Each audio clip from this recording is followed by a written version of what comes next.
जय हिंद। देखिए 2019 में कश्मीर से धारा 370 हटा दी गई थी, लेकिन उसके बाद लद्दाख के लोगों को ऐसा लगा था कि उनके लिए कुछ नए सुझाव दिए जाएंगे, कुछ नई चीजें जोड़ी जाएंगी। हालांकि वादा किए गए थे लद्दाख के लोगों के साथ कि उनको बहुत सारी सुविधाएं दी जाएंगी, लेकिन आज लद्दाख के लोग विरोध कर रहे हैं। तो हम लोग समझते हैं कि धारा 370 हटने के बाद क्या है 371 और क्या है शेड्यूल 6 जिसकी लद्दाख के लोग मांग कर रहे हैं। देखिए 5 अगस्त 2019 को कश्मीर से 370 हट गया। 370 में कश्मीर को अपना अलग संविधान बनाने का अधिकार देता था, और 35A जो था वो ये कहता था कि जो रिमेन भारत है, जो शेष भारत है, वहां के लोग कश्मीर में जाके अस्थायी रूप से नहीं रह सकते। ये दोनों धाराएं को हटा दिया गया था जम्मू कश्मीर से। हालांकि उस समय काफी सिक्योरिटी बढ़ा दी गई थी, इंटरनेट शटडाउन किया गया था जो वक्त के हिसाब से जरूरी था, और अगर ये सब नहीं किया गया रहता तो कश्मीर में उस समय इतनी शांति से ये नहीं हट सकता था। अब जब हटाने के बाद हुआ क्या कि जम्मू कश्मीर का ये एरिया तो जम्मू कश्मीर हो गया, और ये पूरा का पूरा एरिया यूनियन टेरिटरी, दोनों यूनियन टेरिटरी हो गए लद्दाख में। अब चीजें कहां से बदलती है, देखिए जम्मू कश्मीर को बजट ज्यादा मिल रहा है और लद्दाख को बजट कम मिल रहा है। इसके अलावा जम्मू कश्मीर में जो भी जॉब है, जम्मू कश्मीर में जॉब ज्यादा है, इंस्टीट्यूशन ज्यादा है, मेडिकल स्कूल ज्यादा है, इंजीनियरिंग कॉलेज ज्यादा है। लद्दाख में ये सब की मात्रा एकदम ही कम है।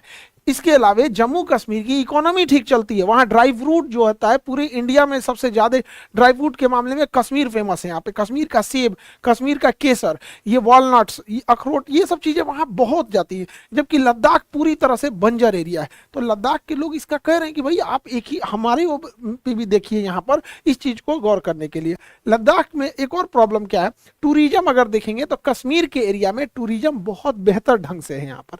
लेकिन अगर वहीं लद्दाख की बात करेंगे तो वहाँ बंजर पहाड़ है, बहुत हार्ड वहाँ पे जाना होता है, सड़कें भी उतनी अच्छी से नहीं है, बर्फ का बहुत मार झेलना पड़ता है, मौसम एकदम खतरनाक हो जाता है लद्दाख के एरिया का। तो लद्दाख के लोगों को लग रहा है कि भाई 370 हटने के बाद हमें क्या मिला। मतलब वहां पे तो एक हो गया कि चलिए उन्हें बजट मिल रहा है, इसके अलावा और भी अगर देखेंगे तो जम्मू कश्मीर में इधर के दिनों में देखेंगे कि गवर्नमेंट बहुत तेजी से इंफ्रास्ट्रक्चर बिल्ड कर रही है। अभी T5 T15 से T15 ये सब करके टनल्स का निर्माण किया गया है। वहां पे बहुत बड़े ब्रिजेस का निर्माण किया गया है, चिनाब नदी वगैरह पर रेलवे नेट कनेक्टिविटी को बढ़ाया जा रहा है। लेकिन लद्दाख में ये सब नहीं हो रहा है। तो लद्दाख के लोगों का भी गुस्सा है इस बात को लेकर। और सबसे बड़ा क्या हुआ, जब 2019 में 5 अगस्त 2019 को जब कश्मीर को दो भागों में तोड़ा गया तो कहा गया कि ये भी यूनियन टेरिटरी रहेगा और ये भी यूटी रहेगा, यूनियन टेरिटरी। लेकिन जम्मू कश्मीर के यूनियन टेरिटरी को इन्होंने विधानसभा दे दिया, और विधानसभा देने की वजह से कि जम्मू कश्मीर पर केंद्र सरकार का 100% कंट्रोल नहीं रहेगा, बल्कि बड़े बड़े मुद्दों पर कंट्रोल रहेगा। और मीडियम और छोटे लेवल के लिए जम्मू कश्मीर विधानसभा बना दी गई ताकि यहाँ के लोग चुनेंगे और यहाँ के लोग अधिकारियों पर अपना कंट्रोल रखेंगे। जबकि लद्दाख को यूनियन टेरिटरी में विधानसभा का दर्जा नहीं दिया गया। अब जब विधानसभा का दर्जा नहीं दिया जाएगा तो जम्मू कश्मीर को तो अपने लीडर्स मिलेंगे जो इनकी बातों को विधानसभा तक ले जाएंगे। और विधानसभा एक पावरफुल चीज होती है, यहाँ कोई भी बात बोलेंगे रिकॉर्ड होता है, उस पर जवाब देना होता है, क्या प्रोग्रेस हुआ क्या प्रोग्रेस नहीं हुआ। जबकि अगर आप लद्दाख को देखिएगा तो यहाँ यूनियन टेरिटरी नहीं है, तो वहाँ ब्यूरोक्रेसी आ जाएगी। अब ब्यूरोक्रेसी में अधिकारियों का शासन होता है, वो किसी के प्रति जवाबदेह नहीं होते हैं, जनता के प्रति तो जवाबदेह बिल्कुल नहीं होते हैं। आपको याद होगा दिल्ली के त्यागराज स्टेडियम में एक IAS अधिकारी को अपना कुत्ता टहलाना था, तो जितने एथलीट प्रैक्टिस कर रहे थे सबको स्टेडियम से खाली करा देते थे। तो ये तो होती है ब्यूरोक्रेसी। तो ब्यूरोक्रेसी में चला गया है ये लद्दाख। और लद्दाख क्या हो जाएगा, एकदम डिक्टेटरशिप टाइप का हो जाएगा यहाँ पे। तो यहाँ के लोगों का कहना है कि क्या हो रहा है। और 2019 से जब 370 हट गया तो बहुत सारी कंपनी यहाँ आके, प्राइवेट कंपनी यहाँ इंफ्रास्ट्रक्चर बिल्ड करने लगी, टूरिस्ट प्लेस खोलने लगे, बड़े बड़े होटल खोलने लगे, रेस्टोरेंट खोलने लगे। इससे क्या है कि लद्दाख की जो मूल जो स्ट्रक्चर था कि लद्दाख एक नेचर वाला था, वो अपने जीव प्रकृति और पर्यावरण से मेल मिलाप करके रहता था, लद्दाख की ये चीजें खराब होने लगी, जिस वजह से लद्दाख के लोग सड़कों पर उतर गए और लद्दाख को बचाने की मांग करने लगे। और वो लोग का मांग में एक चीज था कि वो लोग शेड्यूल 6 में जोड़ने के लिए कह रहे थे, are demand to add Ladakh in schedule 6। अब ये शेड्यूल 6 क्या है, लद्दाख में इस चीज को एक नेतृत्व प्रदान कर दिए सोनम वांगचुक, जिनके ऊपर 3 इडियट फिल्म भी बनी है। इन्होंने बहुत कुछ किया है देश के लिए, सेना के लिए इन्होंने सोलर हीटेड टेंट का भी निर्माण किया था, इंटरनेट नहीं पहुंच पा रहा था, तो वाईफाई की जगह लाईफाई से इंटरनेट पहुंचाया था वहां पर। घरों को बनाया था जो हीटेड थे, दिन में समय सूर्य की रोशनी और गर्मी को अंदर आने देती थी, रात में उसे बाहर नहीं जाने देते थे। तो इन्होंने भी इस चीज का बड़ा नेतृत्व किया। कई बार इन्होंने अनशन किया, कई बार इन्हें हाउस अरेस्ट करने की भी नौबत आ गई। उसके बाद इन्होंने एक बड़े प्रोटेस्ट को अंजाम दिया, जिससे कि सरकार अब फाइनली कुछ विचार कर रही है लद्दाख के लिए। देखिए, जिन जगहों पर, जैसे जम्मू कश्मीर पहले तो ऐसे था, अब यहाँ पे जम्मू कश्मीर बना दिया गया, यहाँ दे दिया गया विधानसभा।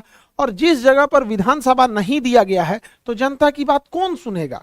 अधिकारी जनता का तो चुन के नहीं आते हैं, वो तो यूपीएससी का एग्जाम दे के आते हैं। अब जनता का तो कुछ सुनते ही नहीं है, वो जवाबदेह भी नहीं होते। और विधानसभा है तो जनता का नहीं सुनिएगा तो अगले बार वोट डालना पड़ेगा, 5 साल बाद आप हटा दिए जाएंगे। तो इसके लिए बनाया गया था शेड्यूल 6।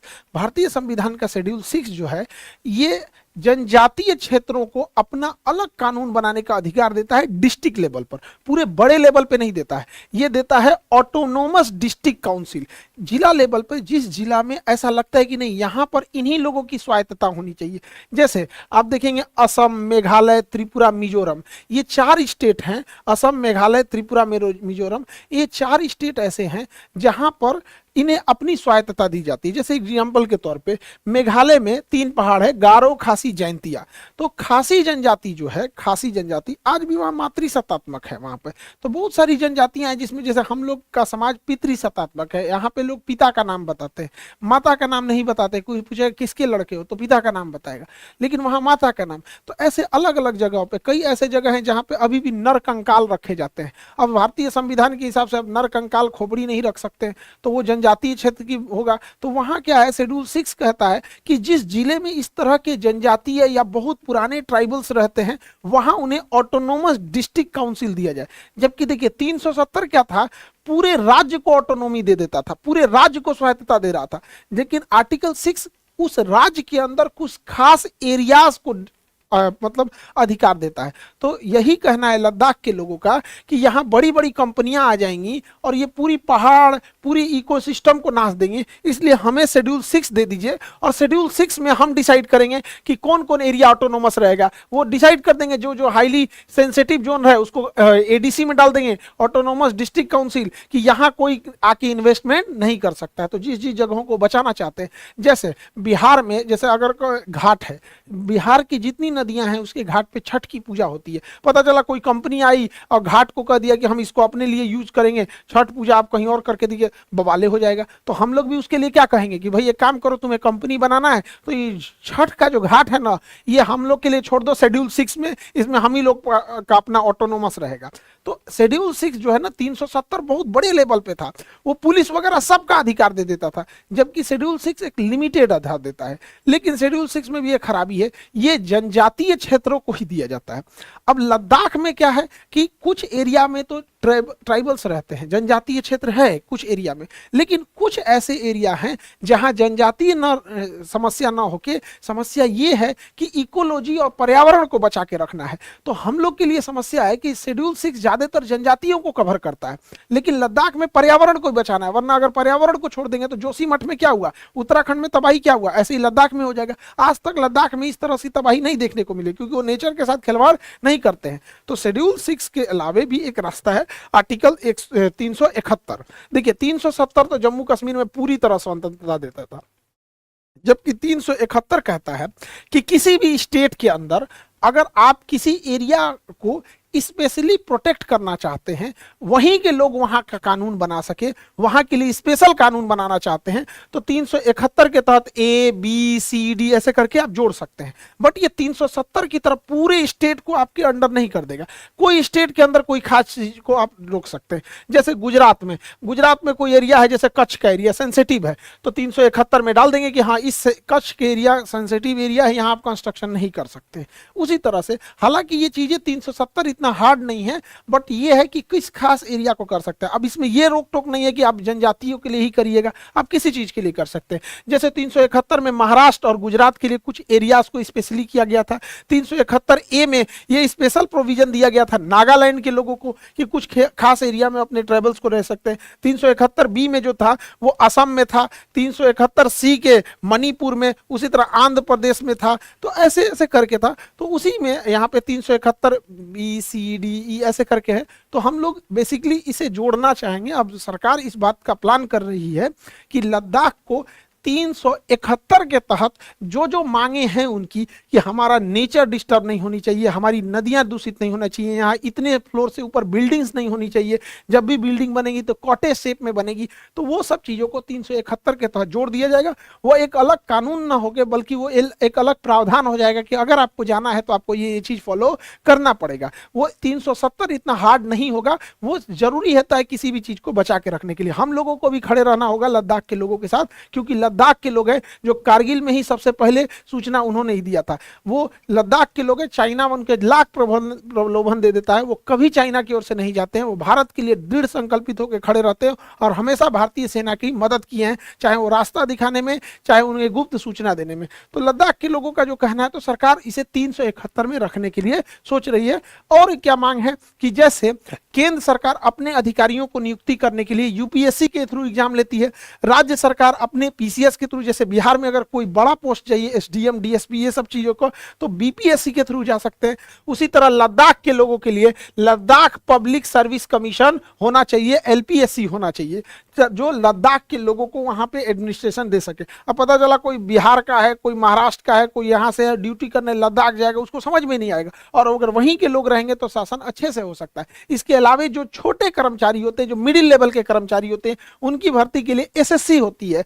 अब बिहार के लिए बिहार एसएससी है, यूपी एसएससी है। उसी तरह लद्दाख के लोगों का कहना है कि हम मिडिल लेवल के और लो लेवल के कर्मचारियों के लिए एसएससी हमारा अलग से डिपार्टमेंट हो। इसके अलावा भी लद्दाख के लोगों का कहना है कि भैया लोकसभा में उनका रिप्रेजेंटेशन ही एकदम कम है, एक ही सांसद होता है, कम से कम 2 सांसद होने चाहिए लोकसभा में, और राज्यसभा में इनका एक भी नहीं है। तो इनका कहना है राज्यसभा में भी एक आदमी होना चाहिए इनका रिप्रेजेंटेटिव, जो इनकी बातों को रख सके। अब सरकार इन्हें 371 में रखने के लिए विचार कर रही है। आई होप आप लद्दाख के इस टॉपिक को समझे होंगे। और हम लोग ने जो वैसे वादा किया था कि नीट और जेई का, जेई और नीट दोनों के बैचेस का, जैसे हम बोले थे अप्रैल फर्स्ट वीक में ऑफलाइन स्टार्ट हो जाएगा। ऑनलाइन तो स्टार्ट हो गया है नीट, ऑनलाइन जेई भी स्टार्ट हो जाएगा, और ऑफलाइन क्लासेस पटना में ये हम लोग स्टार्ट कर देंगे अप्रैल में, अप्रैल फर्स्ट वीक से यहाँ पर पटना में। और वो 11th वालों के लिए भी होगा, 12th वालों के लिए भी होगा, और जो ड्रॉपर हैं उनके लिए भी होगा। अब आप लोग को कहीं पे भी 1.5-2 लाख रुपए फीस देने की जरूरत नहीं पड़ेगी। आप वही कोटा के टीचर से, अब आप पटना में ही बैठे, आप वही फीस को कुछ पैसों में आप लोग पढ़ सकते हैं, चाहे वो 12th 11th 12th या ड्रॉपर हो, जो भी हो। इंग्लिश मीडियम में होगा सेपरेट बैच, हिंदी मीडियम वालों के लिए सेपरेट बैच होगा। पटना में दोनों जगह होगा, मुसल्लापुर में भी होगा और बोरिंग रोड में भी होगा। तो जैसा हम आपसे बोले थे कि अब आप लोगों को कोटा जाने की जरूरत नहीं पड़ेगी। तो अब इसके बारे में अब एक एक करके पूरी डिटेल बता देंगे। और 6 अप्रैल को आप लोग को बहुत नीट और जेई वालों के लिए कुछ बड़ा सा आपके लिए कुछ प्रोग्राम होगा आप लोग के लिए, जिसमें आपको बताया जाएगा कि कैसे कैसे सक्सेस ले सकते हैं। तो अभी अप्रैल है, 1 मंथ आप लोग तैयार रहिएगा। और बिहार दरोगा में जो पीटी और मेंस निकाल लिए हैं, बहुत कम टाइम है आप लोग के फिजिकल एग्जाम को क्लियर करने के लिए। अब इसमें फिजिकल एग्जाम में टैक्टिक्स ही काम आएगी यहाँ पर, कि इतना जल्दी ना आपसे रनिंग कंप्लीट हो पाएगा, ना लॉन्ग जंप, ना हाई जंप, ना ही गोला फेंक हो पाएगा। इसलिए ज़रूरी है कि जैसे जैसे टेक्निक हो उसी तरह काम करें।